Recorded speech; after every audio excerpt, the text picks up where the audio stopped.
a lei, como nós conhecemos da Bíblia, ela surge dada por Deus exatamente no momento em que Deus resgata o povo de Israel, liberta o povo de Israel do Egito, e ele então vai dar a sua lei.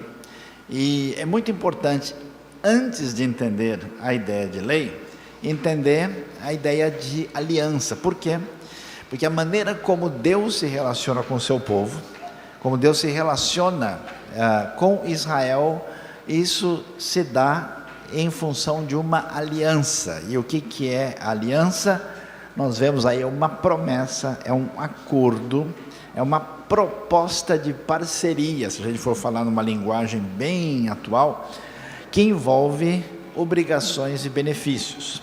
Então, quando a gente estuda e vê o Antigo Testamento, é interessante, você pega Gênesis, né, você vê a queda do homem, a desobediência, a decadência do ser humano, e quando chega no ponto mais terrível dessa decadência, que aparece, né, com a história de Adão e Eva, com Caim e Abel, com o dilúvio e a Torre de Babel, então a Bíblia diz que disse então o Senhor Deus a Abraão, e aí Deus vai atrás de Abraão, e Deus é que propõe o que é chamado de Berit, de aliança com Abraão, e ele vai fazer isso, e é nesse contexto que a gente vai ver que aparece mais tarde a ideia que a Bíblia apresenta sobre a questão de lei. Agora veja bem, havia dois tipos de aliança, e quando a gente fala dois tipos de aliança, isso significa que os textos da Bíblia foram escritos dentro de um modelo literário que era conhecido no mundo antigo. E quando a Bíblia mostra o tipo de aliança que Deus está fazendo, ela faz isso mostrando um texto que está dentro de um tipo de documento literário, de uma forma ou de outra. Então nós vamos encontrar alguns textos dessas alianças que apresentam uma aliança de um tipo e uma aliança de outro tipo. Da mesma maneira como hoje você tem um contrato de compra e venda de casa, você tem um contrato de aluguel, de compra e venda de automóvel, então você tinha um tipo de contrato de parceria do mundo antigo que tinha exatamente essa questão das alianças. E aí tinha dois tipos. Um tipo de aliança era o que a gente chamava de aliança bilateral, que envolvia o compromisso de duas partes distintas. Esse tipo de aliança bilateral, portanto, exigia, vamos assim dizer, duas assinaturas. E ela era sempre condicional. Nós vamos ver já, quando Deus faz aliança com Moisés, aliança sinaítica, ou mosaica, ela é uma aliança desse tipo, que ela é condicional e é bilateral. Ou seja, Deus mantém a sua bênção, aquilo que está envolvido da sua parte, desde que a outra parte se responsabilize pela obediência e pela fidelidade à aliança. Um tipo de aliança sim que existia no mundo da época, no nível internacional. Ela foi usada inicialmente pelo povo hitita, depois ela foi remodelada na época do Império Assírio, mas era utilizada em vários lugares do mundo antigo. Era o que é chamado o tipo de aliança entre um rei mais poderoso e um dependente dele, um suzerano e um vassalo. Mas tinha um outro tipo de aliança, que não era assim, que dependia exclusivamente daquele que era mais poderoso e fazia em favor de alguém. Por exemplo, um rei decidia conceder um pedaço de terra para uma determinada pessoa. Ele assinava um documento. E aí não dependia da pessoa, não dependia de ninguém, dependia só do rei.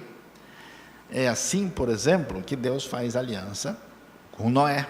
Deus diz para Noé: nunca mais eu vou destruir a terra com dilúvio.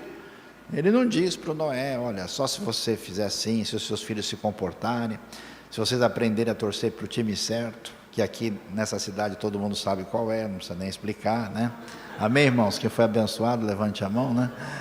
Sede santos porque eu sou santos, né? Assim, nós temos aí uma aliança que era chamada unilateral, ou seja, dependia de uma das partes só, e também era chamada uma aliança incondicional. Incondicional por quê?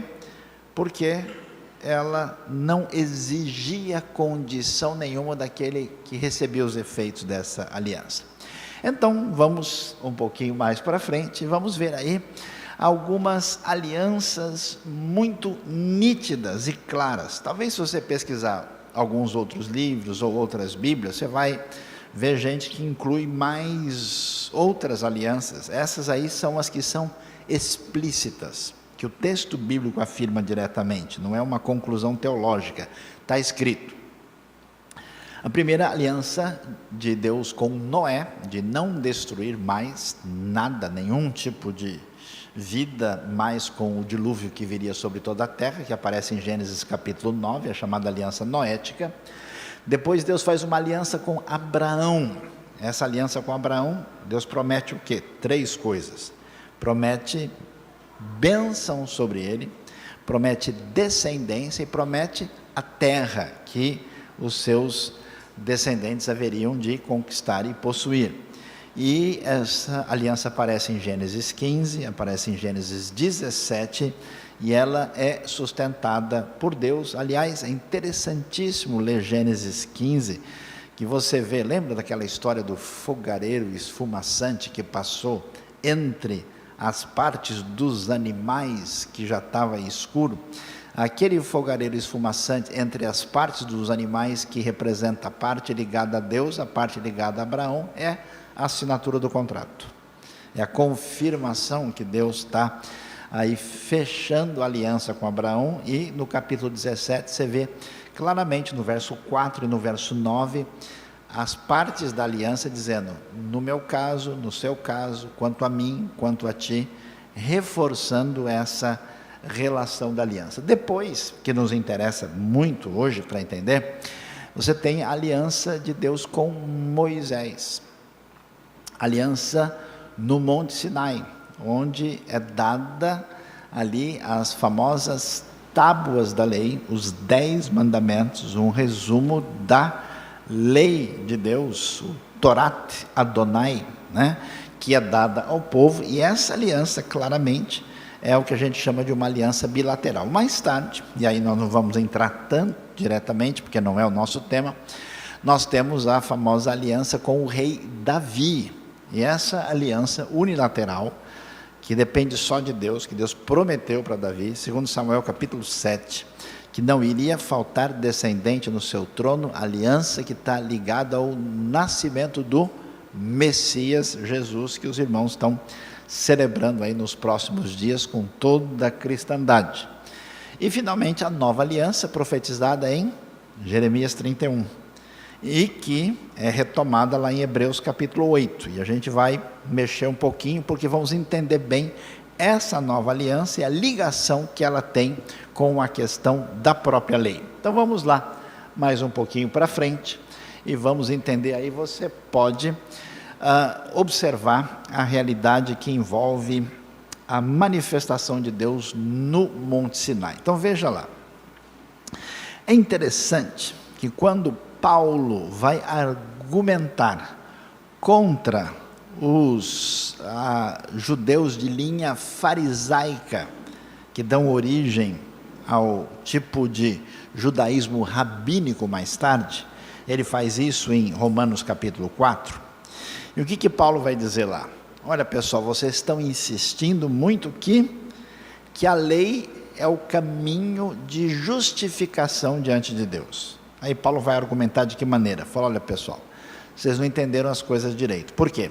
Porque a primeira pessoa que Deus chama de justo na Bíblia, que é considerado justo, um tzadik, é Abraão. Agora, se é verdade que a maneira de alguém ficar justificado diante de Deus é perante a lei, Abraão tem um problema, porque ele existe antes da lei, muito antes de Moisés. Aliás, ele é chamado de justo onde? Em Gênesis 15, versículo 6. E ele nem tinha sido nem circuncidado que era tão importante para o judaísmo da época, e aliás até hoje. E aí ele diz, você vê que nenhuma dessas coisas foram exigidas para trazer qualquer ideia de justificação. E quando você lê a história bíblica é interessante. Como é que Deus libertou o povo de Israel? Libertou exclusivamente pela graça. O povo clamou, chorou, pediu a misericórdia de Deus. Deus não disse, eu só vou libertar vocês depois que vocês fizerem uma semana de jejum e fizerem tal oferta e participarem da procissão. Não, Deus não diz nada disso. Deus ouviu o clamor do seu povo e convocou Moisés e Arão, e eles enfrentaram o faraó. Deus enviou as 10 pragas do Egito e libertou o povo. Ou seja, Deus não exigiu nada do povo, mostrando para nós que essa ideia que muita gente tem, no Antigo Testamento funcionava a lei, Deus exigia tudo pela lei, e depois veio a graça, então quer dizer que funcionava um sistema antes e agora tem um sistema diferente depois. Não é isso que a Bíblia ensina, porque a graça de Deus você vê desde o início, na queda do ser humano. Quando Adão e Eva pecam, Deus já estende a sua graça. Ele estende a sua graça para Caim, quando Caim peca, tentando trazê-lo de volta. E nós, então, vamos observar que primeiro Deus liberta e depois Ele entrega a lei. A lei é dada quando Deus vai fazer essa aliança, porque qual é o raciocínio da Bíblia? O raciocínio é o seguinte: vocês estavam em grande luta e dificuldade, vocês clamaram a mim. Clamaram a mim pedindo libertação e disseram, o Senhor será o nosso Deus. Ok, vocês estão libertados, vencemos o faraó, vencemos os deuses do Egito, e agora então vocês estão com o Senhor, Ele será o nosso Deus. Então vamos sacramentar isso, e eles são convidados para fazer então essa aliança com o Deus que eles escolheram, o Deus que se revelou a Moisés. Então veja só, quando Deus faz isso, aí que é o raciocínio para a gente entender, né? Quando Deus faz isso, a questão é a seguinte: nós vamos ver aqui uma parceria de contrato de caminhada entre Deus e o povo. A pergunta é: Deus e o povo podem ser sócios de parceria? Não é possível, porque Deus é puro, santo, perfeito, e os israelitas, como qualquer ser humano, são um povo pecador, frágil, limitado. Então como é que vai ficar a situação? A situação é, para que esse povo caminhe junto com Deus, é preciso que eles se adaptem e ajustem às exigências divinas. Então, por incrível que pareça, a lei, atenção, é uma dádiva da graça de Deus para que o israelita pecador do Antigo Testamento possa ter comunhão com Ele e caminhe junto com Ele, porque não é possível aproximar-se do Deus Santo de qualquer maneira. Então a lei é dada nessa disposição aí, feita na ocasião da aliança, para permitir esse relacionamento próximo que a princípio não seria possível. E aí, que lei é essa? A lei que aparece no Pentateuco, particularmente, ela vai aparecer em Êxodo, também em Levítico, aparece alguma coisa, né, em Números, e ela é retomada em Deuteronômio. Os estudiosos judeus fizeram a questão de contar o número de mandamentos, e eles chegaram à conclusão que são 613 mandamentos, mesmo número de estudos do Rota 66, o número 613 não foi por acaso, foi pensando exatamente nesse número tão especial. Todos os mandamentos, eles dividem assim, tem 248 e 365. Tem 365 proibições, uma para cada dia do ano, e 248 mandamentos afirmativos. E o resumo, vamos dizer, a essência desses mandamentos, dessas instruções da lei da Torá, aparece nos 10 mandamentos, que a gente conhece muito bem em Êxodo capítulo 20, também repetidos em Deuteronômio capítulo 5. Os 10 mandamentos que a gente conhece, né? Não terás outros deuses além de mim, né? Não matarás, não adulterarás, não cobiçarás nada do seu próximo, e assim. São os 10 mandamentos, são 4 mandamentos ligados a Deus e 6 mandamentos ligados ao semelhante. E é interessante que Jesus referenda a lei, referenda os mandamentos, e aliás ele vai dizer uma coisa muito interessante. O famoso texto que aparece em Mateus 22:40, que é um texto difícil de traduzir em português, diz lá, né, que nestes mandamentos deles dependem toda a lei. Quais são? Ele vai dizer: amar a Deus sobre todas as coisas e ao próximo como a si mesmo. Que, aliás, não são instruções que aparecem só agora no Novo Testamento, na época de Jesus. Não. Esses textos aparecem, como a gente sabe, em Deuteronômio e também no livro de Levítico. Quer dizer, esses mandamentos de amar a Deus e o próximo já são mandamentos explícitos da própria lei do Velho Testamento, que a gente imagina às vezes que só tem instrução legalista. Essa era a essência. E o que o texto grego de fato em Mateus quer dizer? É o seguinte, é que nestes 2 mandamentos, nesses 2 princípios gerais, estão pendurados todos os outros. Qual é o sentido? O sentido é que todos os mandamentos, em última instância, gravitam em torno desses 2 princípios. Que quem ama a Deus e quem ama ao próximo, necessariamente vai submeter-se à sua instrução. Então, essa conexão que a gente não faz, né, entre amor e obediência, é relacionada diretamente, e aí nós vamos ver mais algumas coisas interessantes aí. Aí podemos ver, a aliança, portanto, do Sinai, é esse tipo de aliança, diferente da aliança com Noé, diferente da aliança com Davi. E é importante por quê? Porque às vezes a pessoa fala, não, porque do Antigo Testamento para o Novo mudou. Mas mudou o quê? Não, agora nós temos no Novo Testamento uma nova aliança. Nova em relação a qual aliança? Porque no Antigo não tem uma só. Então é muito importante entender quando o Novo Testamento está falando que agora nós temos uma nova aliança, ele está considerando a aliança mosaica, a aliança ligada à lei, que nós temos aí, mais uma vez, para não esquecer, uma aliança bilateral, porque de um lado tem o Senhor, do outro lado tem Israel, e eles vão assinar o documento, né? Vocês sabem que o pessoal faz a pesquisa histórica arqueológica, eles descobriram vários documentos do mundo antigo muito parecidos. Por exemplo, um rei da antiguidade poderoso dominava uma região, aí ele dizia, eu sou o rei fulano de tal, que é o rei poderoso dessa região. E agora que eu conquistei vocês, vocês deverão ser leais a mim.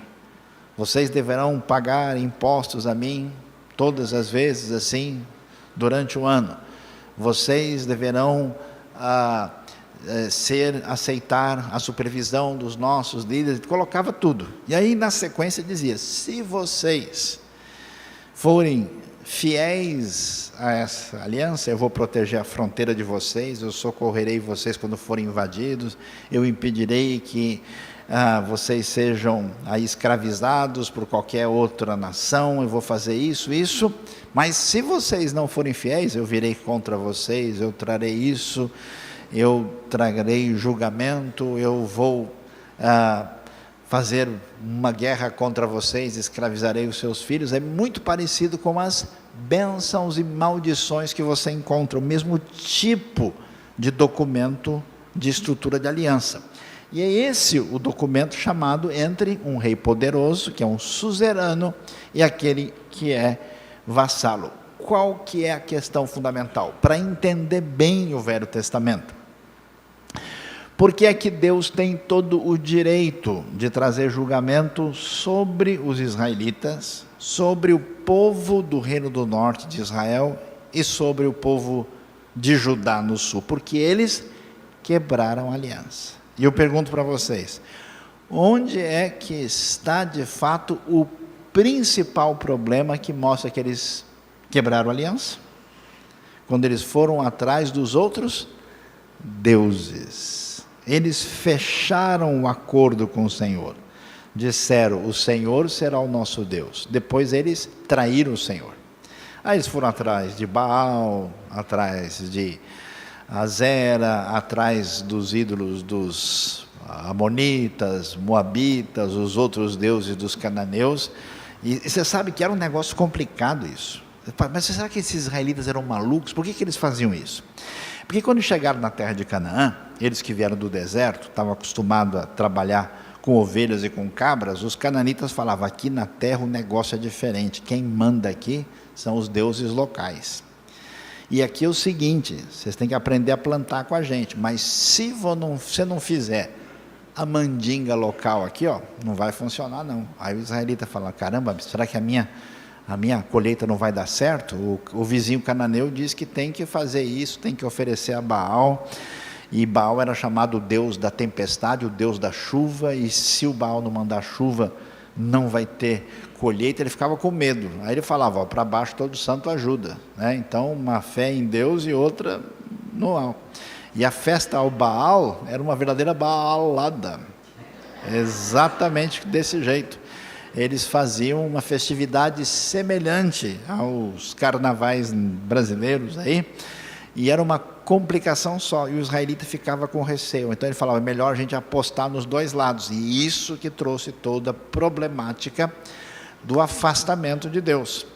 E então, toda a questão da lei é dada dentro da aliança, e a exigência era, Israel deve ser fiel ao Senhor, e isso foi o problema. Por isso, quando o povo quebra a aliança, Deus diz, eu vou mandar vocês para longe da terra e vou entregar vocês na mão dos inimigos. Então o reino do norte cai na mão dos assírios no ano 722 e o reino do sul na mão da Babilônia no ano 586. Então vamos adiante para a gente ver na sequência aí. Que coisa interessante.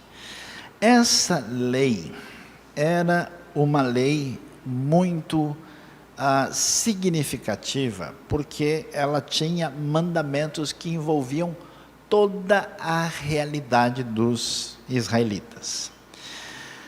Mandamentos teológicos e morais, por exemplo, proibida a idolatria, proibida o roubo, proibida a vida de promiscuidade, prostituição, uma série de elementos ligados a Deus e o relacionamento com o próximo.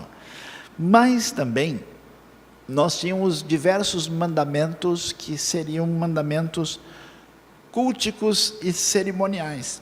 Você estuda o livro de Êxodo, assim, interessantíssimo, porque a questão é a seguinte, como é que esse povo pode de fato andar com Deus? Deus mandou que eles fizessem tudo organizado direitinho dentro do acampamento dos israelitas. No centro do acampamento, Deus mandou que eles fizessem um chamado tabernáculo, Mishkan. E esse tabernáculo com 45 metros por 22,5, com uma tenda de 13 metros e meio por 4,5, tinha toda uma representação concreta. E é interessante isso, por quê? Porque aquela representação concreta, qualquer pessoa pode entender, até uma criança. É um aspecto didático para aquele grupo de pastores que eram tudo gente simples.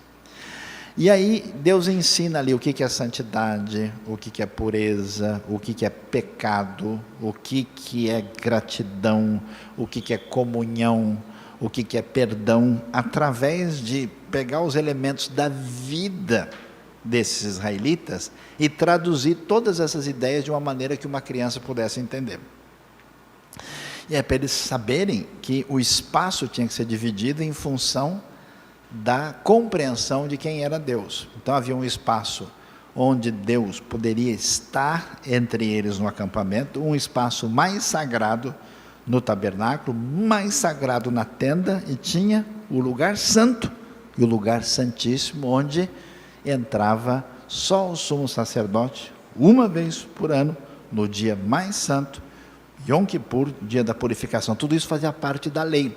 Aí você pode ver ali, você tem o sacerdote comum. A religião israelita dessa época não tem profetas. Aparece o sacerdote, porque o sacerdote é diferente do profeta. Qual é a diferença? Coisa muito simples. O sacerdote apresenta o homem a Deus, o profeta apresenta Deus ao homem. O profeta traz a palavra divina. O sacerdote como um mediador. Por que mediador? Porque as condições de proximidade entre Deus e o homem não são automáticas. Ele precisa entender. Então, Levítico vai falar para a gente de 5 ofertas que eram apresentadas diante de Deus. Você tem o holocausto, a chamada oferta de cereal. Você tem a oferta pacífica ou de comunhão, que é um sacrifício também, um sacrifício pela culpa e pelo pecado. Levítico de 1 até 7 vai tratar disso detalhadamente. E esse sacerdote comum, que tinha 4 roupas, ele tinha um calção de linho por baixo, essa túnica branca que você pode ver, esse cinturão especial e também uma espécie de turbante na cabeça. O sumo sacerdote tinha as mesmas roupas, incluídas mais 4, que era vamos dizer assim, essa túnica azul especial, que era colocada, né, sobre a branca, com sininhos e romãs na parte de baixo da túnica, como vocês podem ver, junto ao incenso que ele carregava.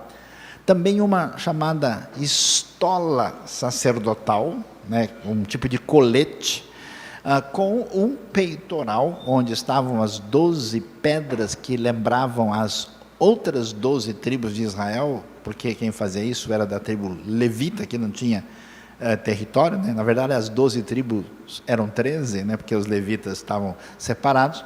E no turbante também tinha uma espécie de coroa especial, onde estava escrito Santo ao Senhor, para eles se submeterem a Deus. Toda essa linguagem falava da grandiosidade de Deus, da pureza de Deus, da santidade de Deus e da necessidade de prestar uma atenção especial quando a gente chega junto de Deus. Vamos adiante, vamos lá. Aí você pode ter uma ideia do tabernáculo, tá vendo? A parte do lugar santo, onde estavam os pães da presença, onde estava também a menorá, que é o candelabro de 7 braços, que é ordenado por Deus, uma peça de ouro maciço, a única peça do tabernáculo que não tem medida específica, só tem um peso, que é dado, né, que é um talento de ouro. E também o altar do incenso, que ficava pertinho ali do lugar que dividia entre o santo e o lugar santíssimo, onde estava a cortina, o véu com os querubins bordados. Os querubins lembram da história do Éden. E depois, vamos na sequência, nós tínhamos o lugar santíssimo, lá onde estava a Arca da Aliança, e aí você tem uma visão geral do tabernáculo, com o altar dos sacrifícios que ficava lá na frente, e logo depois uma pia de cobre, alguns sugerem que talvez fosse de bronze mesmo, e onde era feita a purificação aí, e o altar onde eram feitos os sacrifícios, com todo o trabalho dos sacerdotes. O objetivo disso era que toda a experiência da vida, que fosse gratidão, que fosse dedicação, que fosse pedido de perdão pela nossa condição pecaminosa ou pelos nossos erros específicos, tudo isso era apresentado diante de Deus para que essas ideias fossem concretamente absorvidas, e tudo isso faz parte da lei. E atenção, para entender o Novo Testamento, para entender o que Jesus vai ensinar depois, sem entender isso, a gente não entende nada, porque é a base da compreensão de tudo, né? João Batista, lá em João 1:29, diz sobre Jesus: eis aqui o Cordeiro de Deus que tira o pecado do mundo. Que história é essa de Cordeiro tirando o pecado do mundo? Mas se eu falasse, isso aqui é o coelho de Deus que tira, mas como assim? De onde veio esse coelho? Pois é, quem conhece a história sabe o que é o cordeiro, porque o coelho você sabe que não existe, né? Então vamos lá, vamos mais um pouquinho. Aí, todo conceito envolvia eles entenderem que Deus era o Senhor da vida, e eles praticavam todas as coisas para fazer uma separação entre o que era puro e impuro. Veja, por exemplo, o Levítico. A gente, depois da parte do início de Levítico, que fala dos 5 sacrifícios e ofertas, depois você tem o erro, o pecado dos sacerdotes, os filhos de Arão, que oferecem um fogo não permitido diante de Deus, e a tudo que diz o texto de 8 até 10, aí quando chega no momento de falar de purificação, olha lá, tem a distinção dos animais puros e impuros, a impureza que atingia a mulher após o parto, a impureza dos fluxos decorrentes de qualquer doença da pele, e que também aparece no nosso ambiente, capítulo 13 e 14, e todo o fluxo que sai do corpo masculino ou feminino, que também causa impureza. Por quê? Porque isso estava associado com doença e morte, e Deus é o Deus da vida. E tudo que sai do corpo humano, que era para a vida, e acaba se tornando em morte, é um sinal de impureza, e os israelitas sempre se purificavam com água, coisa que os europeus demoraram muito para descobrir. Muitas enfermidades e pestes que atingiram a Europa aconteceram exatamente porque o forte do pessoal não era muito tomar banho, né? E os judeus constantemente se lavando em função das orientações bíblicas, não tiveram esse tipo de problema, e às vezes eram acusados de maneira indevida. E aí, capítulo 16 fala do dia da expiação. Veja só na sequência como é que a gente entende esse processo. Havia, né? Pode tocar no slide direitinho até aparecer ele completo. Havia uma separação, né, nesse processo de distinguir nessa relação com Deus, que a lei ensinava, a separação entre aquilo que envolvia o ciclo da santidade na relação entre vida e morte. Olha lá, você tem aquilo que é santo e que é comum, e você tem aquilo que é puro e que é impuro. O que é santo pode ser profanado e pode ser contaminado se for na direção da impureza. Aquilo que é impuro pode ser purificado, pode ser santificado. Ele ganha a condição de puro ou então de santificação. Então você tem essas categorias, né? Aquilo que é santo ao Senhor, aquilo que é uma coisa comum, aquilo que é puro e aquilo que é impuro. Tudo dentro da dimensão de compreensão daquilo que está relacionado com o Deus da vida ou não. Especialmente fazendo distinção entre os povos pagãos, que faziam sacrifícios horríveis e coisas onde misturavam tudo e faziam coisas que aviltavam contra a própria vida. A Bíblia, por exemplo, proíbe as pessoas de saírem se machucando, porque isso era comum no ambiente pagão, quando as pessoas tratavam Deus como sendo tão exigente e ruim, que ele exigia que as pessoas se machucassem, e até mesmo matassem seus filhos, fizessem coisas absurdas, e na fé bíblica isso é inaceitável. Vamos adiante. E aí, entendendo isso, a gente vai ver que essa lei, que é uma referência de todo o Antigo Testamento, porque tudo que for aparecer lá adiante, a Bíblia vai dizer, olha, porque foi o que foi dito a Moisés, olha, essa foi a palavra do Senhor que foi dada a ele, vocês vão ser julgados ou não conforme essa lei.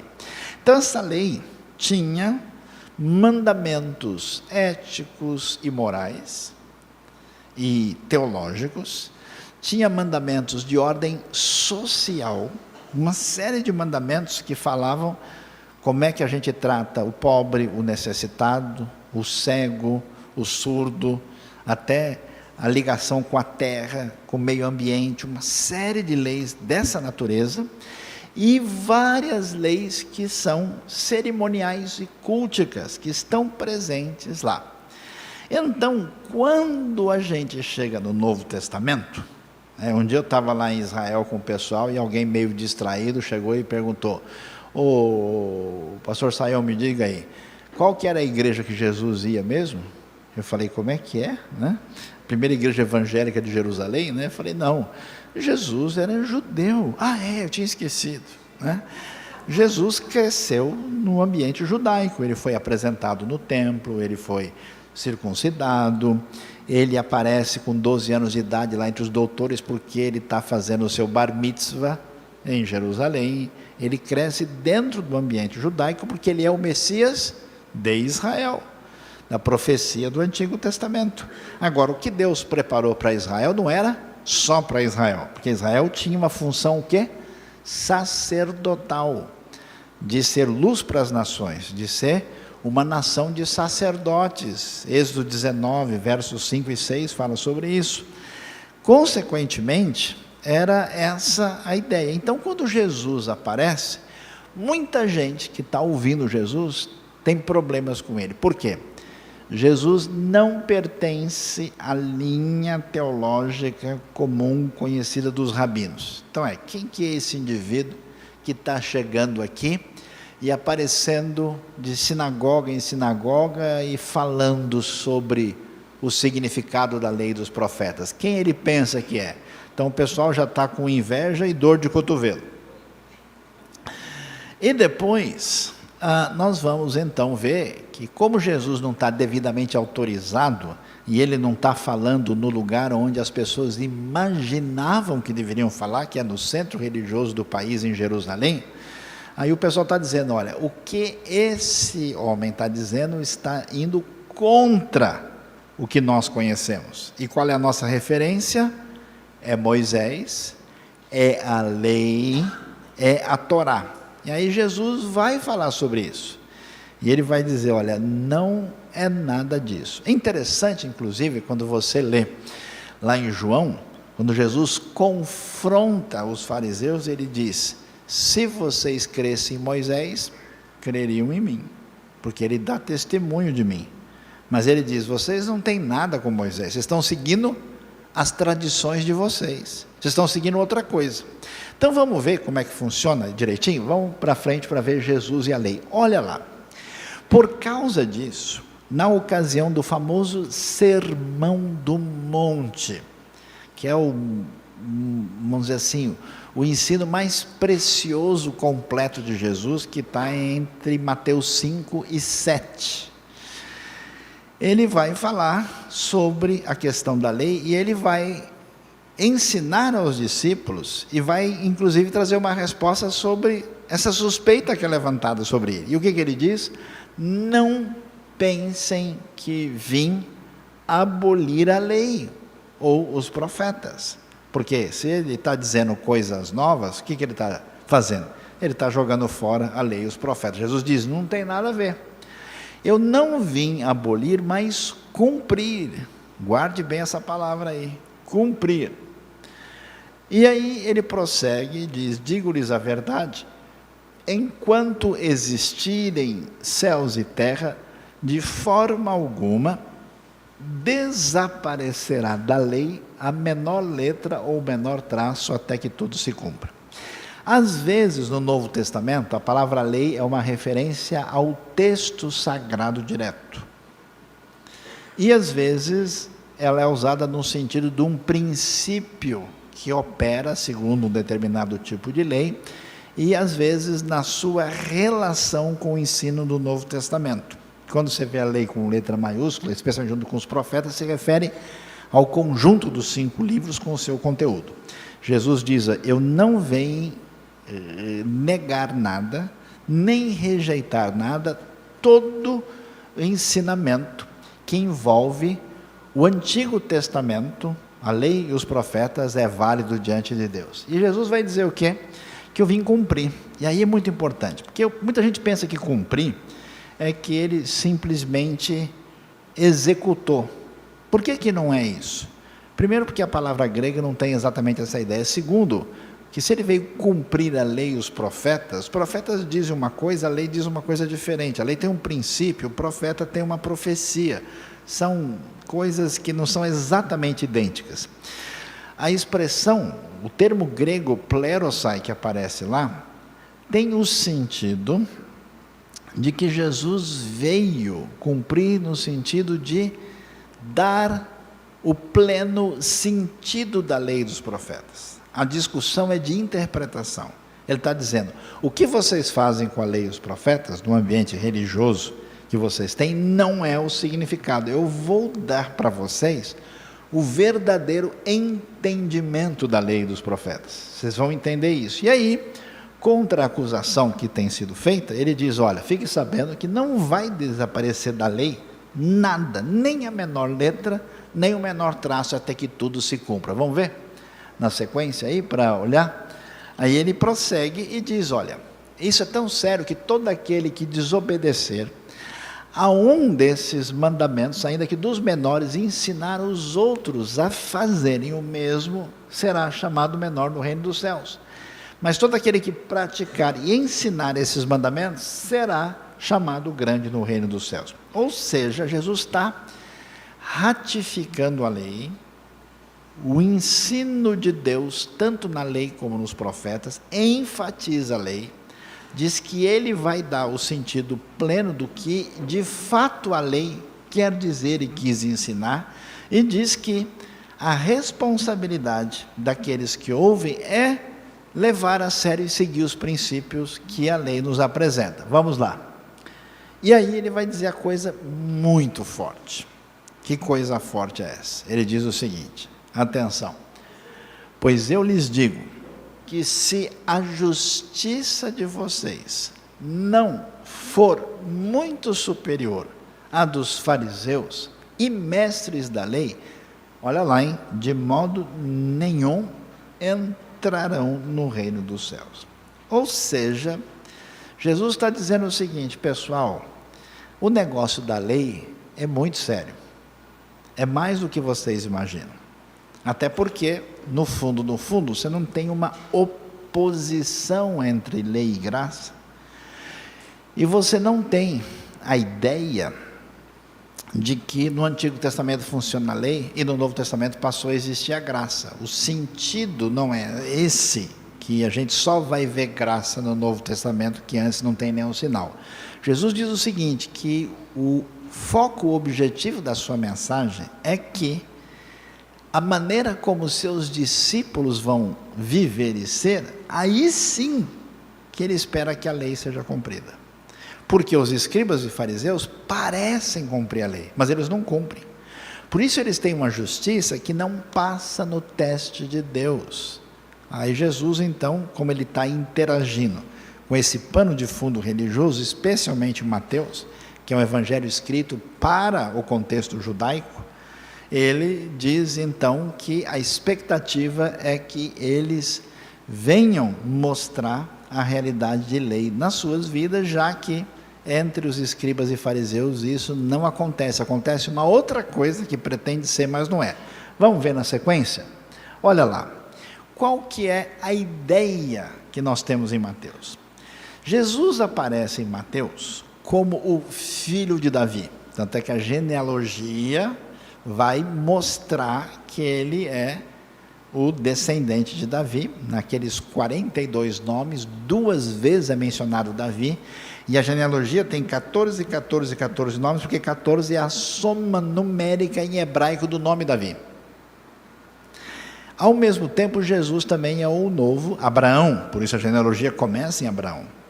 Ele é, o filho de Abraão, ele é o descendente de Abraão, ele está ligado à promessa de Abraão de abençoar as nações da terra.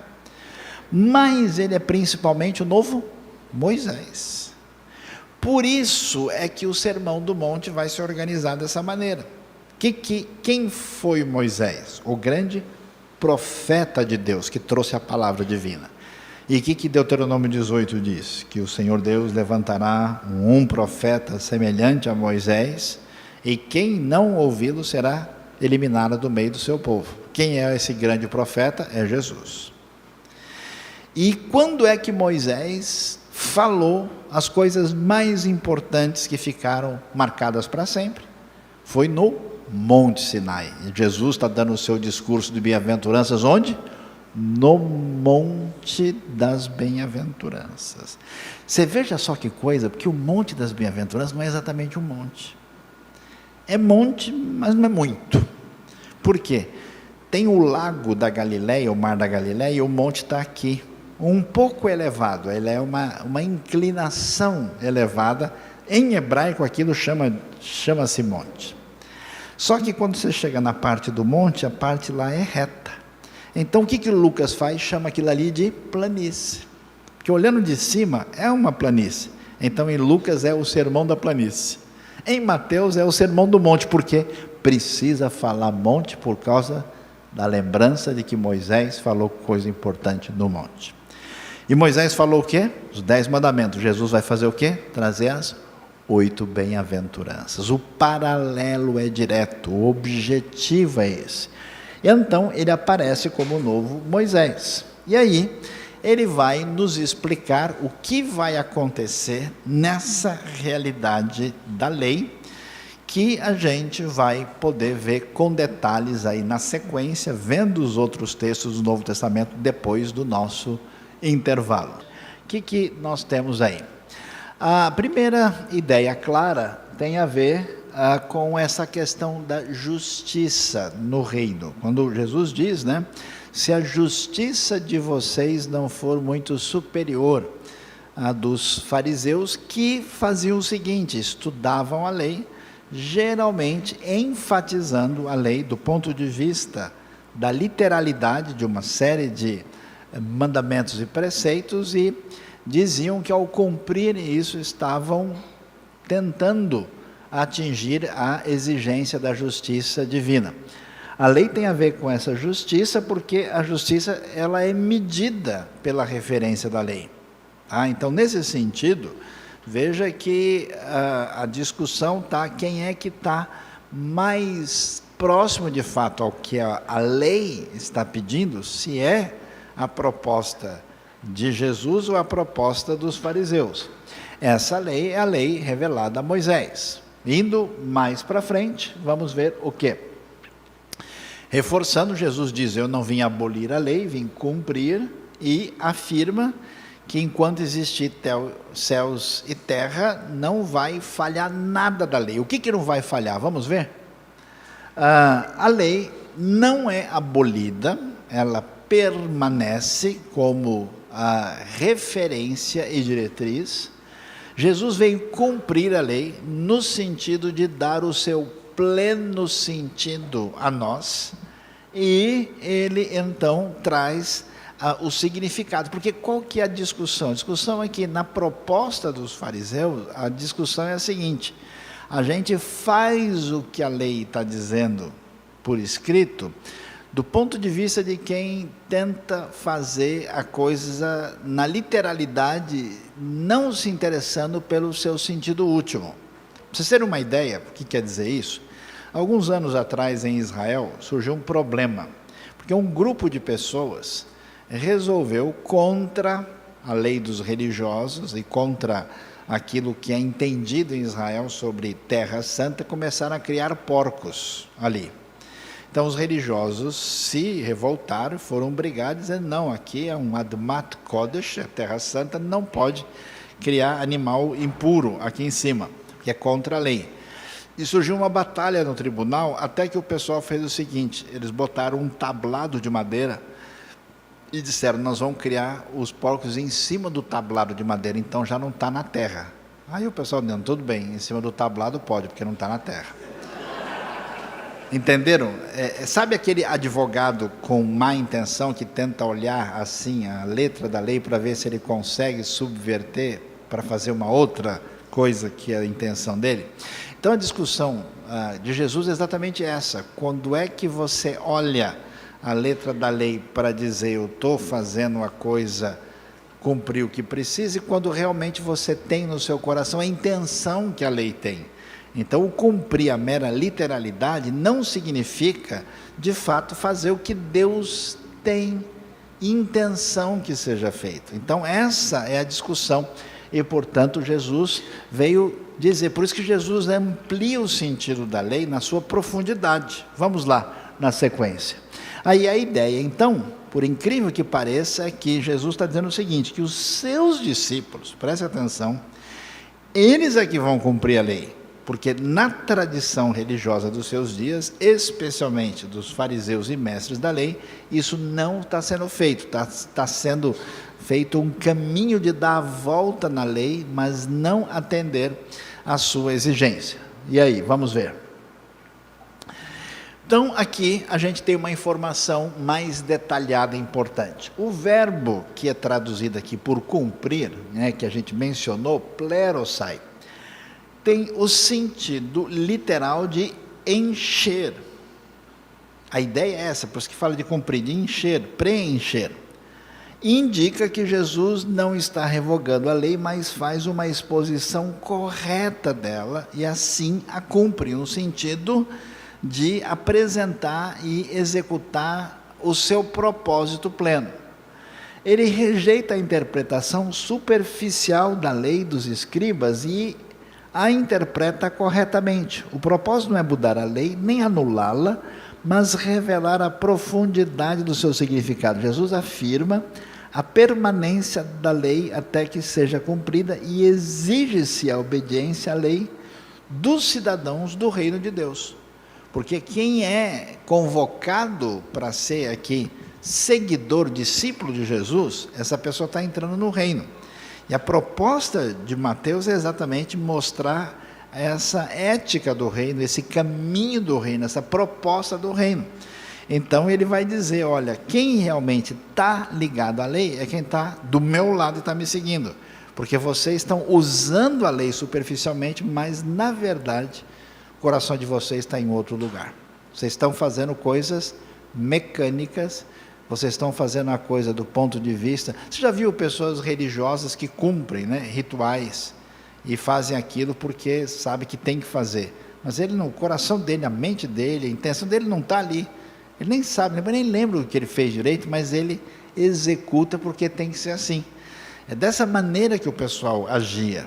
E aí as coisas iam numa direção cada vez mais complicada. Então vamos adiante, aí a gente vai entender o que é que Jesus diz.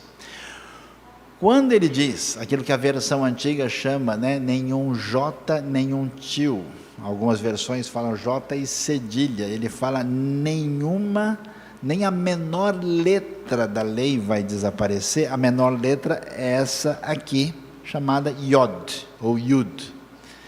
E quando ele diz o menor traço de letra da lei, que as versões antigas chamavam de tio, está vendo as duas letras ali, ó, Beit e Kaf?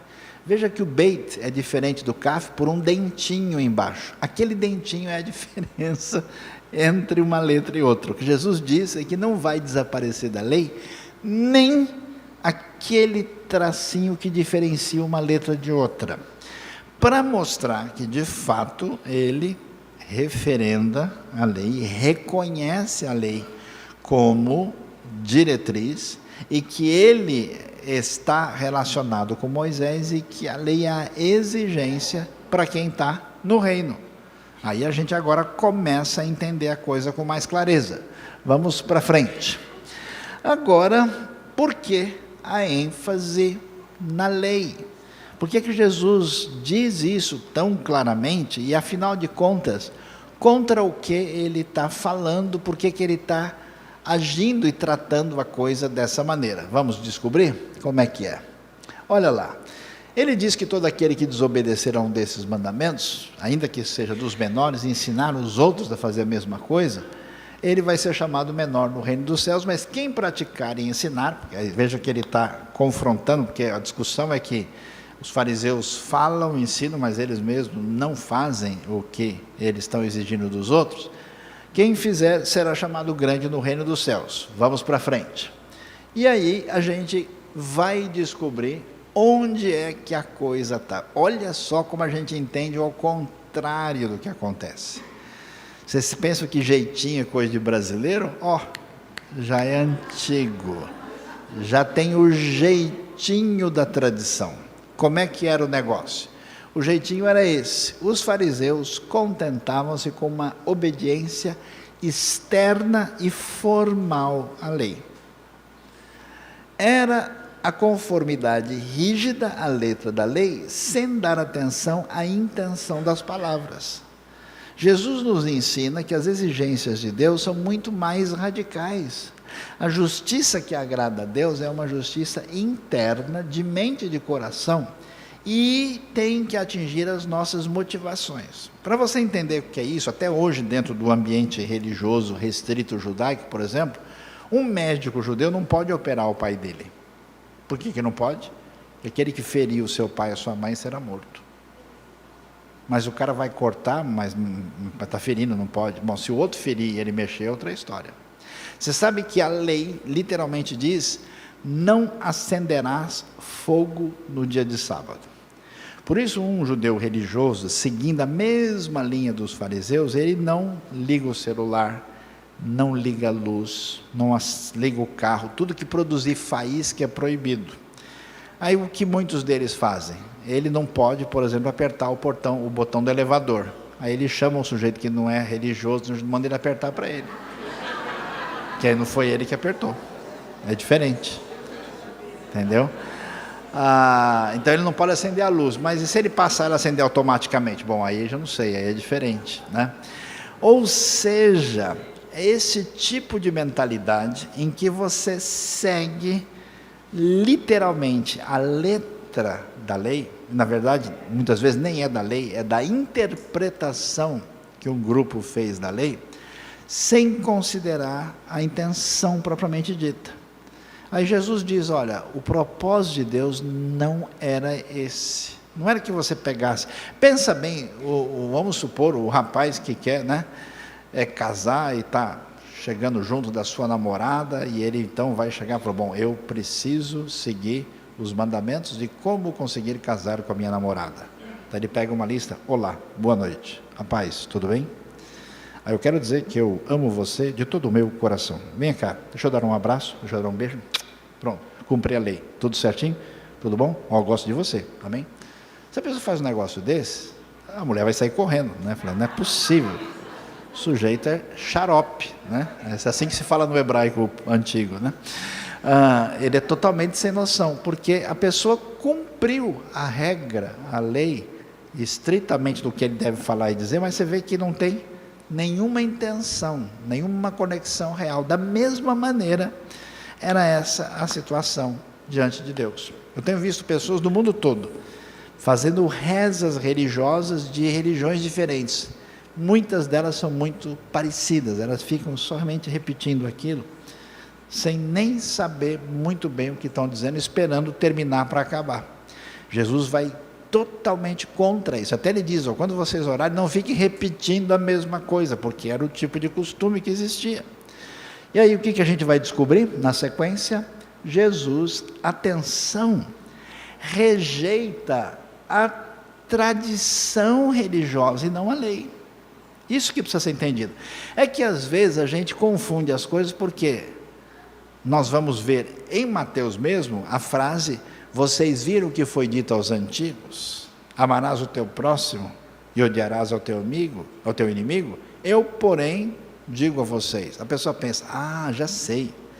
Isso quer dizer o que foi dito para Moisés e agora Jesus está mudando. Não! O que foi dito para Moisés foi o que vocês viram em Deuteronômio e Levítico: amarás o Senhor teu Deus e amarás o teu próximo como a ti mesmo. Inclusive a lei dizia que se você vê o jumento que pertence ao seu inimigo, você vai levantá-lo. Provérbios diz que você deve tratar bem o seu inimigo, você vai encher a cabeça dele de brasas vivas. A lei não diz, existem inimigos na Bíblia, existem salmos imprecatórios chamando a justiça de Deus, mas a lei não diz em nenhum lugar para você odiar ninguém, não diz para odiar o inimigo. Então quem que diz isso? A tradição religiosa, que as pessoas confundem como se fosse Moisés que tivesse dito. Então Jesus está reagindo não contra Moisés e a lei em si, mas contra o que a tradição religiosa fez com a lei. Aquele negócio, por exemplo, você sabe que nenhum judeu religioso pode comer cheeseburger. Esse negócio de carne com queijo, né? Parmegiana, de jeito nenhum. Por quê? A lei diz o seguinte: não cozinhe o cabrito no leite da sua mãe, da cabra. O que quer dizer não cozinhe o cabrito no leite da cabra? Quer dizer não cozinhe o cabrito no leite da cabra. É isso. A tradição diz, isso significa não coma carne com queijo, mas não está escrito isso em nenhum lugar. Talvez a lei tenha dito isso porque talvez fosse um ritual cananeu, que envolvia outras coisas que não era para os israelitas imitarem. Se eu chegar para vocês, não coloque farofa com galinha preta na frente da sua casa. Quem vem do Brasil, todo mundo vai entender. Mas se o sujeito veio lá da Mongólia, do Canadá, ele não sabe qual é o problema da galinha, da farofa, não entendi, porque ele não conhece o contexto. É possível que os cananeus fizessem rituais com esse tipo de coisa e os israelitas eram proibidos. Mas a tradição resolveu entender que o problema é parmegiana. Não pode comer. Então, uma coisa é a lei, outra coisa é a tradição. E a tradição tem outras coisas que são definições, e Jesus então vai rejeitar e vai reforçar a lei com o seu verdadeiro sentido. Nós temos as 613 leis, os 10 mandamentos e os 2 maiores mandamentos, que são os princípios que regulam tudo. A ideia de 1 Coríntios, quem ama tem cumprido a lei. Vamos adiante, vamos lá. Bom, já que a gente entendeu isso, vem a pergunta: onde está então o problema da lei? Se até agora temos entendido que a lei é referência de Deus, que a lei é referendada por Jesus, que a expectativa de Jesus é que os discípulos dele, agora, que têm o Espírito, que têm a lei gravada no seu coração, vão cumprir a intenção da lei, diferentemente do legalismo externo dos fariseus. Por isso a justiça deles tem que ser superior, porque então tem outros textos do Novo Testamento que parecem criticar a lei. O que a gente tem no Antigo Testamento que permanece, que continua na nossa realidade de vida cristã? O que a gente tem lá que a gente não deve usar? Como é que funciona isso? Vamos ver? Olha lá que nós lemos no livro de Gálatas. O que diz o texto? Capítulo 5, o que é a carta aos Gálatas? Vamos entender. Paulo inicia a sua primeira viagem missionária.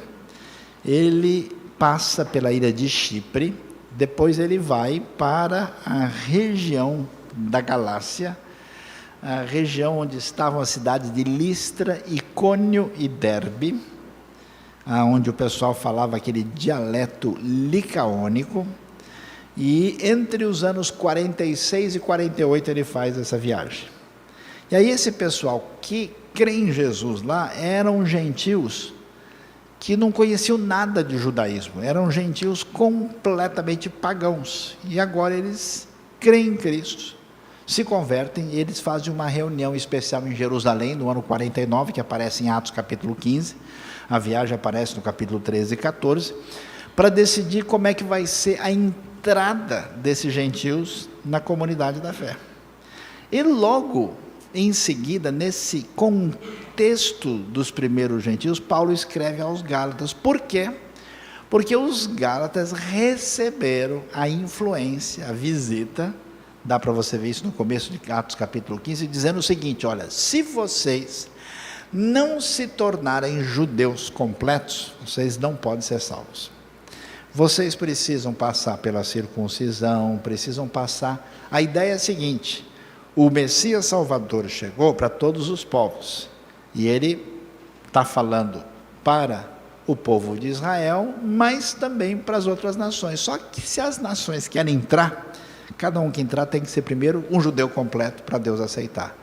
Aí Paulo vai dizer: não é nada disso, não é esse caminho. Aliás, esse é um dos problemas da igreja evangélica hoje. Tem gente que acha, que se ele não tocar um shofar, se ele não tiver um manto de Israel, se ele não deixar o cabelinho crescer aqui do lado, se ele não fizer, não tiver uma menorá em casa, não derramar o azeite de Israel na salada, quem sabe a coisa vai ser complicada.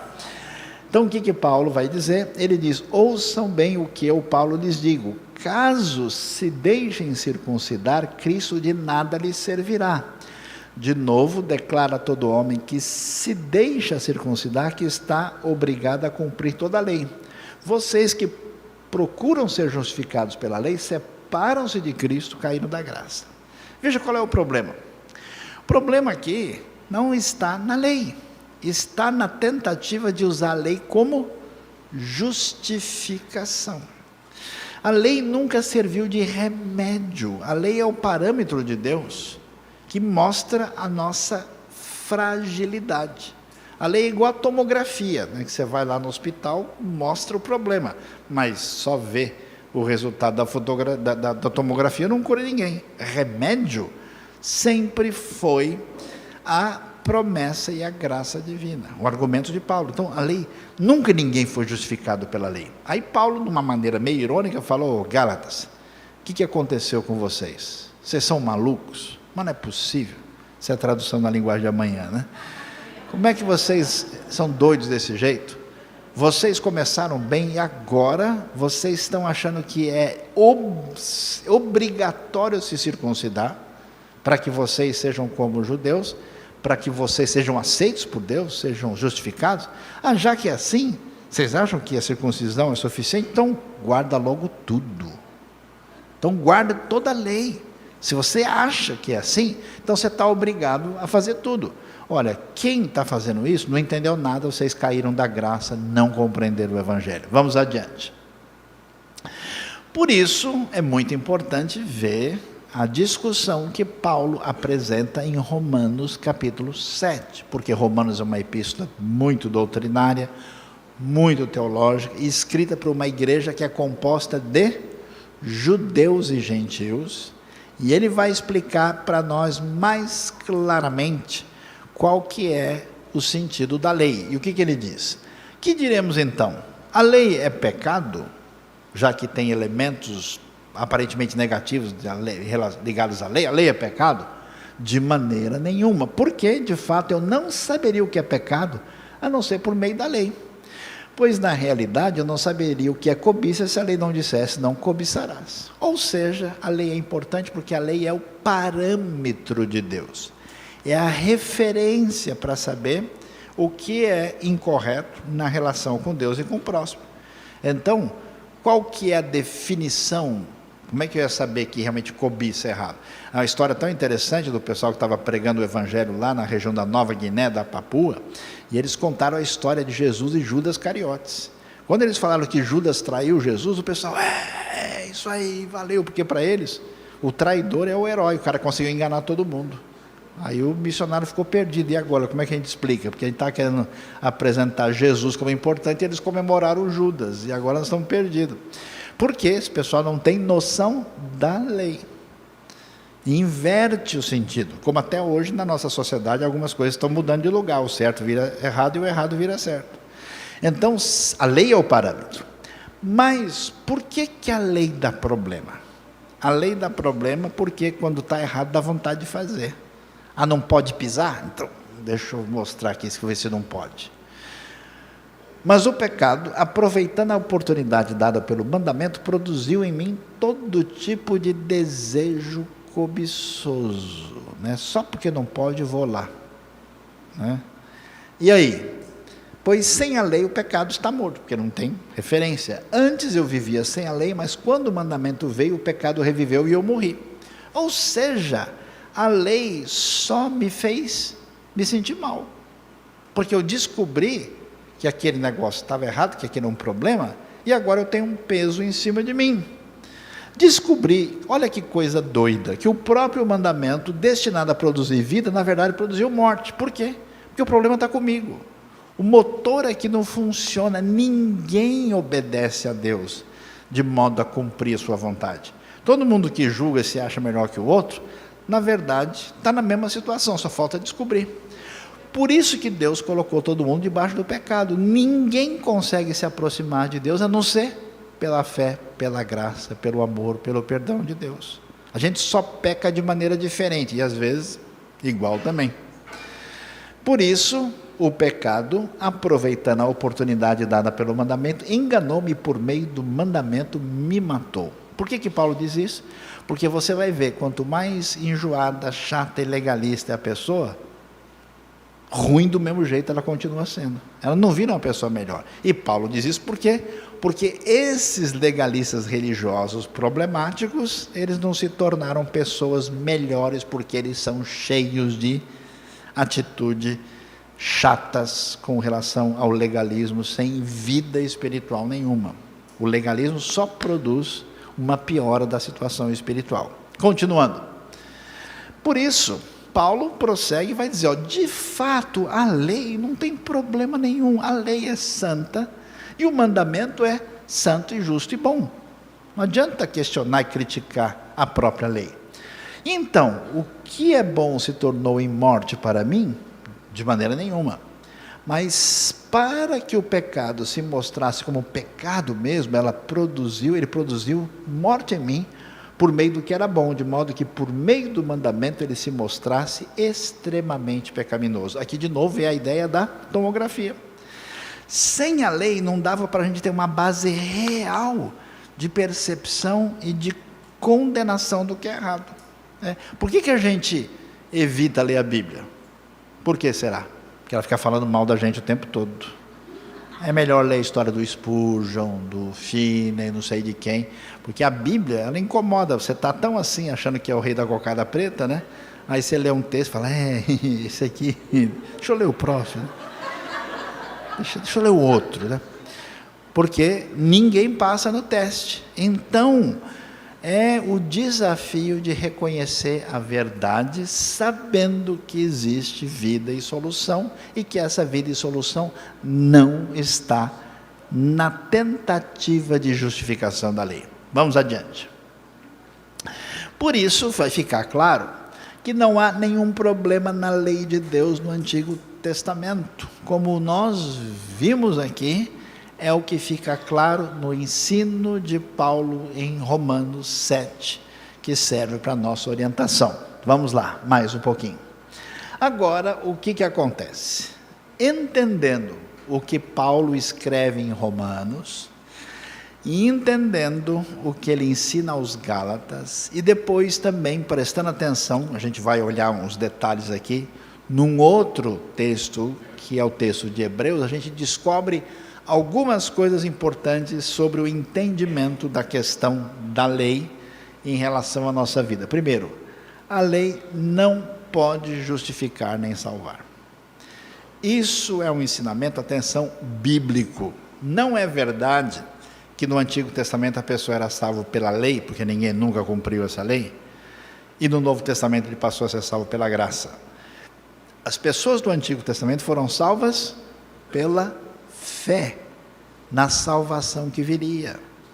Abraão viu o meu dia de Jesus. Os profetas falam que eles esperavam a vinda, a chegada da salvação. Nunca nenhum deles foi salvo pela sua justiça própria.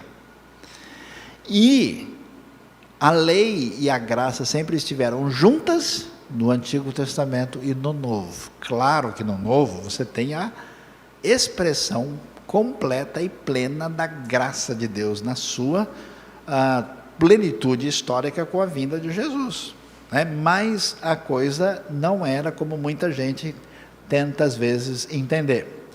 A segunda coisa é que a lei não é tudo a mesma coisa. Existem princípios e mandamentos diferentes na lei. Alguns mandamentos são mandamentos teológicos, mandamentos morais, aliás, eles são reforçados no Novo Testamento. Então, cometer adultério, cometer assassinato, cobiçar, não mudou. Depois que Jesus veio, acabou a lei. Agora ele pode matar à vontade. Não tem isso. Não existe essa mudança. Isso continua sendo referência. Mas existe um outro tipo de lei que é cerimonial. No Novo Testamento, o que você vê? Que a lei cerimonial não é exigida dos gentios. Quando os gentios creem em Cristo, a lei cerimonial, logo se percebe para eles, não faz sentido. Em Atos 15 fica claro, ficam alguns alguns princípios de convivência entre judeus e gentios, mas Paulo diz o que para os Gálatas? Vocês não podem se deixar circuncidar de jeito nenhum. Se vocês fizerem isso, vocês não entenderam nada. Mas esse mesmo Paulo faz o quê? Quando Timóteo se converte, o que ele faz? Faz o Timóteo se circuncidar. Por quê? Porque ele é judeu. Ele é filho de mãe judia. Ele vai pregar o evangelho entre judeus. Ele está num ambiente cultural onde isso é uma prática que faz sentido. Então Paulo diz, o judeu é judeu, continua culturalmente judeu, crê no Messias, e o gentio não precisa virar judeu para ser aceito diante de Deus. Então deixa o judeu se circuncidar, desde que ele entenda que isso não é para a salvação dele. O gentio não precisa fazer as coisas do judaísmo para que Deus goste mais dele e o receba mais perto de si. E é importante ver o que, por isso que eu enfatizei bastante o tabernáculo, e a gente viu que fazia parte da lei. Muitas leis são o quê? Cerimoniais. O que a Bíblia diz? Que essas, grande parte desse elemento cerimonial se cumpriu em Cristo. Por exemplo, a lei exige o quê? Sacrifícios e ofertas. A gente faz sacrifício hoje? Não, por quê? Porque essas coisas eram sombras de uma realidade plena que veio em Cristo. O sacrifício perfeito já foi feito, então não se pratica mais lei cerimonial. Você sabe que o judaísmo vive essa crise até hoje, porque por rejeitar a ideia de que Jesus é o Messias, eles permanecem com a lei diante deles. E qual é o problema? A lei está cheia de exigência cerimonial, sacrificial. E a pergunta é, quando é que a gente vai atender à vontade divina? E eles falam, puxa, só vai ser possível se o Messias chegar e reinaugurar o templo. Aí a gente volta a fazer sacrifício de novo. Porque eles entendem que se for para fazer a vontade de Deus, aquelas coisas têm que ser realizadas de uma forma ou de outra. Então essa é a crise. Quando o Novo Testamento diz o sacrifício perfeito aconteceu em Cristo, não é necessário fazer isso. Por isso o perigo de muita gente, sem conhecimento bíblico, teológico e hermenêutico, a pessoa vai para o Velho Testamento, abre um versículo, abre um texto, sem entender e começa a querer praticar, sem saber que aquilo não faz mais sentido na realidade de hoje. Já comprou bolacha velha? O que está escrito lá? Prazo de validade, venceu. Pois é, alguns textos estão com prazo de validade vencido. Eles não são para a realidade da igreja mais hoje. Nesse sentido, nós não estamos debaixo da lei e sim da graça. No sentido em que esses elementos que envolvem a realidade antiga não nos atingem mais, porque estamos debaixo dessa dimensão que a gente já vai explicar na sequência melhor para vocês. Vamos lá, olha lá. O que se entende sobre lei na Bíblia e particularmente no Novo Testamento? Não é sempre a mesma coisa. A palavra tem sentido diferente. Quando a Bíblia diz que nós não estamos mais sob a lei, o que ela está dizendo? Primeiro, no sentido civil e judicial. Por quê? No contexto atual, com a vinda plena da graça de Deus em Cristo Jesus, nós não estamos nesse contexto da lei antiga, mas no período da graça de Deus em que o Evangelho atinge todos os povos, raças, tribos e nações. Ou seja, qual é a razão por que a gente não pode pegar as leis antigas do Antigo Testamento e tentar colocar em prática hoje? Porque essas leis elas têm um perfil civil e judicial, porque o Israel antigo é uma teocracia. Então o que a lei dizia? A feiticeira não deixarás viver. Vai sair por aí procurando todo mundo que pratica feitiçaria e matar as pessoas? Não é o caso. Então, nesse sentido, no Novo Testamento não tem essa ideia. Pessoal, vamos pegar as pessoas que estão fora dessa dimensão teocrática e partir para cima delas. Tem gente que pensa que deve fazer isso. A gente descobre isso na internet às vezes. Mas não é o caso. Nesse sentido, civil e judicial, não. No segundo sentido, também, nesse caso agora cerimonial, Nós não estamos sob a lei porque ela apontava para o Messias, ela foi cumprida em Cristo. Nós não estamos presos a ordenanças ou cerimônias, mas estamos sob a graça do Evangelho. Então tem alguns cristãos mais desavisados que eles começam a adquirir hábitos judaicos ou judaizantes ligados à lei, achando que eles vão ficar melhores do que eles estavam a partir desse cerimonialismo. Isso não faz nenhum sentido.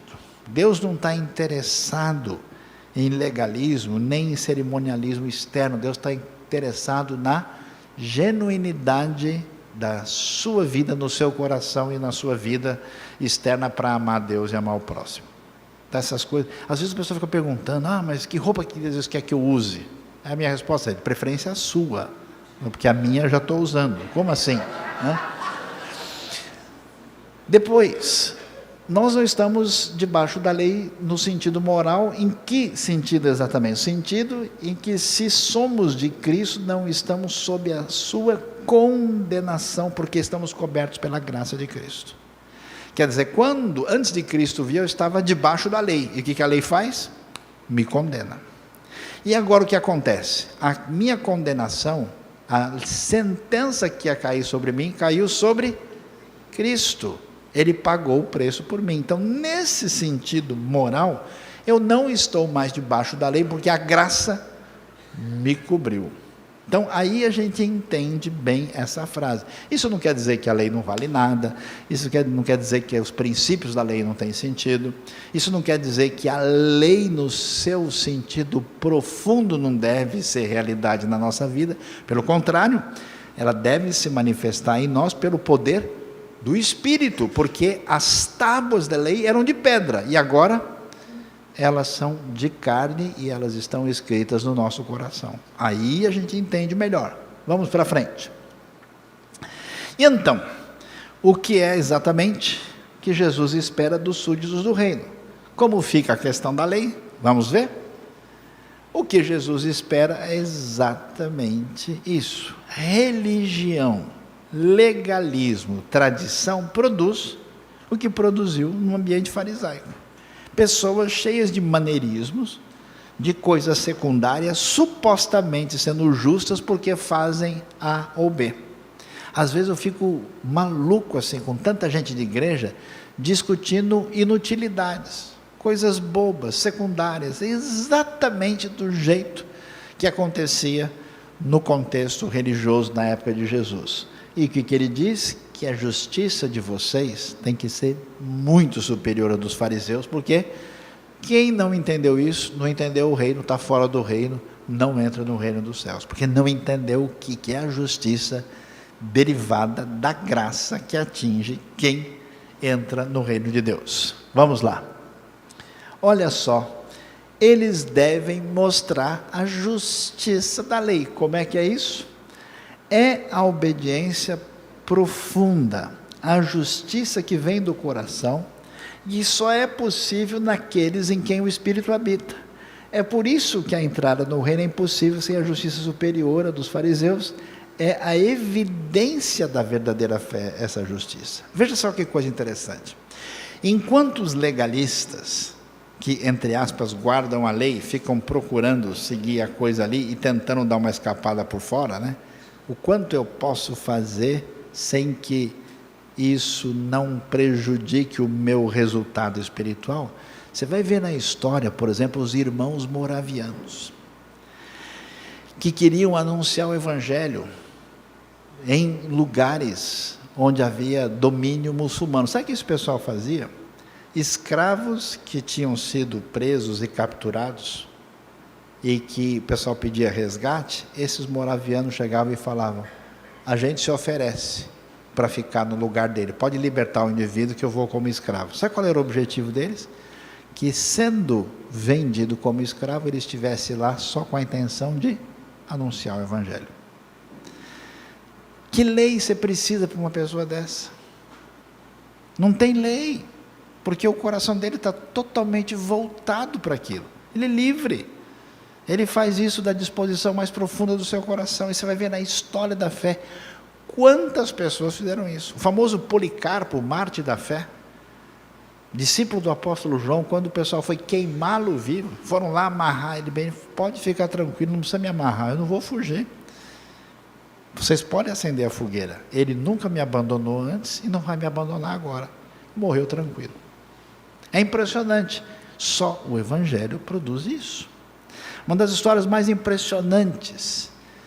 Um rapaz que terminou seu curso de teologia, chamado Jim Elliot, e foi para as florestas do Equador evangelizar uma tribo de índios, dos Aucas. Quando ele desceu lá e começou, o pessoal avisou que os índios eram perigosos, ele morreu. Foi morto pelos índios, mas os índios não mataram nem a sua mulher, nem seus filhos, que eram crianças. E aí, foi uma coisa muito triste, o pessoal, poxa, o homem estudou tanto, se preparou, e quando chegou lá, morreu. Mas a mulher e os filhos ficaram, os índios ficaram assustados, acharam que eles iam sair correndo e ir embora, acharam que eles eram inofensivos, então deixaram eles lá, e a mulher ficou, os filhos cresceram, foi, e depois de muito tempo, o assassino do missionário, muitos anos depois, numa conferência mundial, evangélicos no mundo, o filho do missionário que foi morto pelo índio foi e batizou o assassino do seu pai, porque esse é o Evangelho, que é o poder de Deus. Esse é o poder que o legalismo nunca vai trazer. Por isso, agora a gente entende, agora chegou a nova aliança, aliança 2.0. Porque a primeira aliança, de qual aliança estamos falando? Da mosaica, da lei. Como é que ela funcionava? A lei foi escrita em tábuas de pedra. Agora, pelo Espírito, a nova vida, a lei é escrita em tábuas de carne. Aí você vai ver Jeremias 31 e Hebreus capítulo 8, nós vamos ver 2 Coríntios 3:3, que fala das leis em tábuas de carne, Hebreus 8:10, a lei na mente e no coração, Hebreus 13:8, Romanos 13:8, amar o próximo é cumprir a lei. Essa é a justiça que é a do reino, que é muito superior à religiosidade do estilo farisaico. A gente não precisa se arrepender, meus queridos, só dos nossos pecados. Coisa mais difícil é a gente se arrepender da nossa justiça própria, como a gente se acha em função dos nossos supostos, nossa suposta justiça, nossa suposta bondade, bem-aventurança e virtude. Vamos adiante. Aí a gente agora vai caminhando para o fim, entendendo Hebreus capítulo 8. Agora, porém, o ministério que Jesus recebeu é superior ao deles, assim como também a aliança da qual ele é mediador é superior à antiga, sendo baseada em promessas superiores, pois se aquela primeira aliança fosse por feita, não seria necessário procurar lugar para outra. Que aliança? Mosaica. Não é abraâmica, não é a davídica. A davídica fala do reino, ela se cumpre em Cristo, que é o filho de Davi. É a aliança que envolve a lei mosaica. Essa aliança é uma aliança imperfeita que teria lugar para outra. E o que aconteceu nessa aliança antiga? Deus, porém, achou o povo em falta e disse: vocês falharam nessa aliança antiga. Por isso estão chegando os dias, declara o Senhor, quando farei uma nova aliança com a comunidade de Israel e a comunidade de Judá. Porque começa no contexto judaico, depois expande para incluir as nações, como acontece no Velho Testamento. Não será como a aliança que fiz com seus antepassados, quando os tomei pela mão para tirá-los do Egito. Olha lá, Sinai.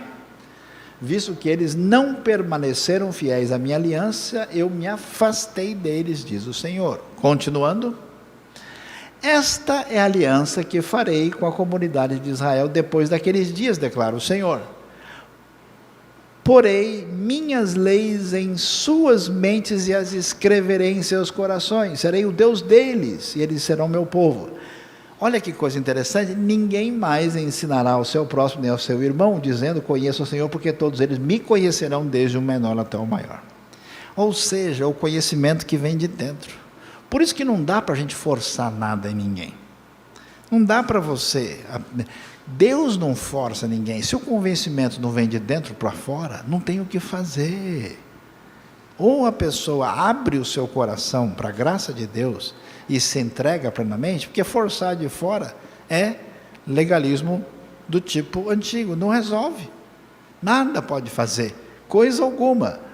Chamando nova esta aliança, ele tornou antiquada a primeira, e o que se torna antiquado, envelhecido, está a ponto de desaparecer. Nesse sentido, a aliança antiga, com essa percepção da lei externa, não tem validade agora que estamos na nova aliança, na ocasião da plenitude da graça e da operação do Espírito. Prosseguindo, vamos lá? Nós então terminamos a nossa compreensão do que envolve a realidade da lei e da graça. Uma última palavrinha para a gente pensar sobre questões que não são discutidas tão diretamente no Novo Testamento, que a gente vê a lei moral e teológica, vemos a lei cerimonial, mas muitas leis são princípios de construção de sociedade, princípios de fraternidade, princípios de proteção dos necessitados, princípios de lidar com a terra, então, como é que a gente faz com esses princípios? Não é possível pegar literalmente conceitos, ideias da lei judaica e aplicar literalmente aqui, mas os princípios por trás dessas leis, eles fazem sentido e devem ser considerados. A lei, você vai ver, ela protege o indivíduo mais fraco. Ela tem uma preocupação com órfãos, viúvas, estrangeiros e necessitados. Ela tem toda uma base preocupado com a justiça e a misericórdia dentro da sociedade. Então, mesmo que você não possa, é claro, pegar uma lei diretamente daquele contexto e replicá-la do jeito que ela está, os seus princípios fazem sentido e eles devem ser referência norteadora para a construção de uma sociedade com uma justiça e uma misericórdia mais presente. Então, que Deus nos abençoe e nos ajude a estarmos sintonizados com a lei do Senhor, sem estar preso à religiosidade ou legalismo que não fazem sentido nenhum. Amém? Louvado seja Deus.